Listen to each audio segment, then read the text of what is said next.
Сојузот на синдикати на Македонија со иницијатива до собранието се бара функционерите да се ги намалат нивните плати за 80% и предлагаат основицата за пресметка на плати да важи како за сите останати, така и за нив, потсетувајќи го премиерот дека владата е таа која што не го почитува општиот колективен договор. И наместо како досега основица за пресметка на платата на функционерите да биде просечната плата, да биде минималната плата, дополнително бараме коефициентот на сложеност за утврдување на доместокот на плата и на платите утврдени со овој закон да се намали за 40% или вкупно 80% намалување на платите на функционерите, затоа што тие безобразно не ги зголемуваат платите на работниците и ја чуваат иницијативата на ССМ во ФИОКа. Во пресрет на утрешниот состанок во влада, синдикатот на УПС потенцира дека ако има за едните, мора да има и за другите. Ако може за едни, може и за други.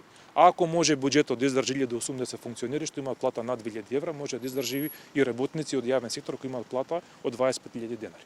Раководството на ССМ треба да излезе од партиската преградка на опозицијата и да се договори со владата во интерес на административците, вели премиерот Христијан Мицкоски.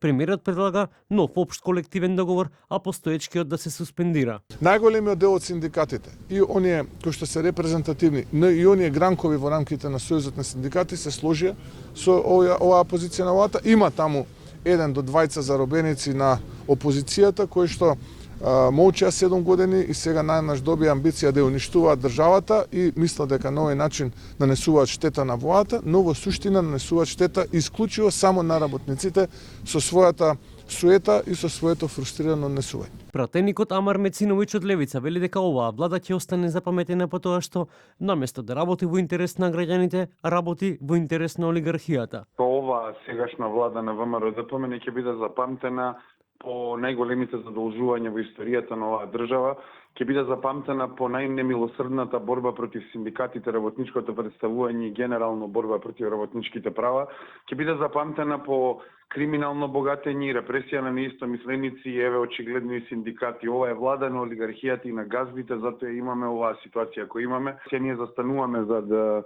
барањата на работниците и нивните представници и сметаме дека што поскоро треба да се зголемат овие плати. Од СДСМ велат дека доволно е власта да се откаже од криминалните тендери за да има пари за минимална плата од 600 евра. Имајќи ја во предвид тешката економска положба на работниците, намалениот животен стандард и барањата на синдикатите, СДСМ поднесе закон за зголемување на минимална плата на 600 евра.